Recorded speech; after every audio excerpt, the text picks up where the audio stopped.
السلام علیکم ملګرو، عمران یم او د ټیم کې تاسو ګورئ پښتو ایچ ټي وي. زه تاسو ته نن یو خبره کوم چې د پاک آرمي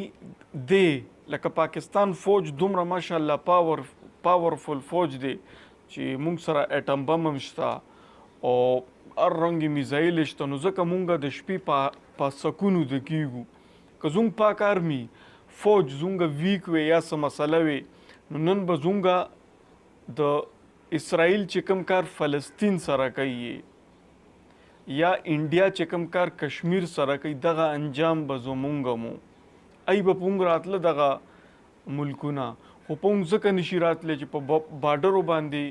فوج ناست دی او هغه زمونږ تپوس کولی شي، زمونږ تپوس پتې کوي. لکه که دوی څه حمله کوي یا څه میزایل رولي، نو دوی ته پته ده چې پاکستان چې کوم فوج دی به داسې جوابي کاروایي کوي چې دوی بیا دوی سره توړ نشته، نو د وجې دوی دا حرکت نه کوي. خو د پی ټی آی والو مخ کا نیگیټیو سوچ دی، نیگیټیو به ورته زه نه وایم، خو دوی یو خپل سوچ دی چې وخت د سر نه دوی د فوج سره په جنگ دی، حالانکې آرمي سره چې دوی په دا دونه تنازعات دي، د وجې دوی دا پارټي څونه ډاون شوه، دا هم دی د وجې.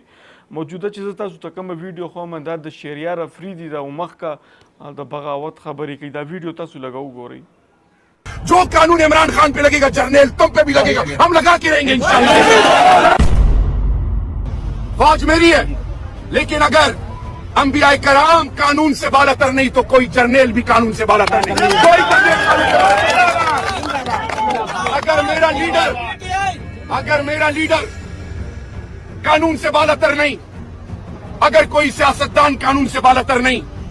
लेकिन ये सुन ले, अगर कोई जर्नल अपने आप को कानून से बालातर समझता है तो वो जर्नल सुन ले, पाकिस्तान के अवाम के टैक्स पेयर से तुम्हें तनख्वाह मिलती है, जो कानून इमरान खान पे लगेगा जर्नल तुम पे भी लगेगा, हम लगा के रहेंगे इंशाल्लाह। फौज हमारी है, फौज मेरी इज्जत है, मेरा मान है, मेरा गरूर है, लेकिन अफवाज पाकिस्तान में अगर कोई जर्नल अपने आप को अक्ल कुल समझता है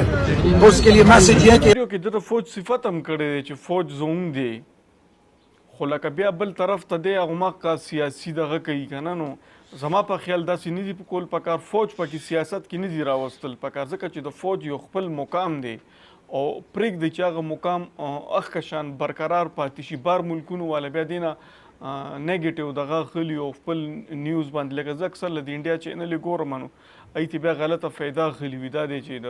پاک آرمي څه دغه پاتې نه شو، ورپسې اخته یو داسې او هغسې. نو پی ټی آی والو ته زما دا ریکویسټ دی چې دا رنګې کارونه پرېږدئ، ځکه چې دا فوج دی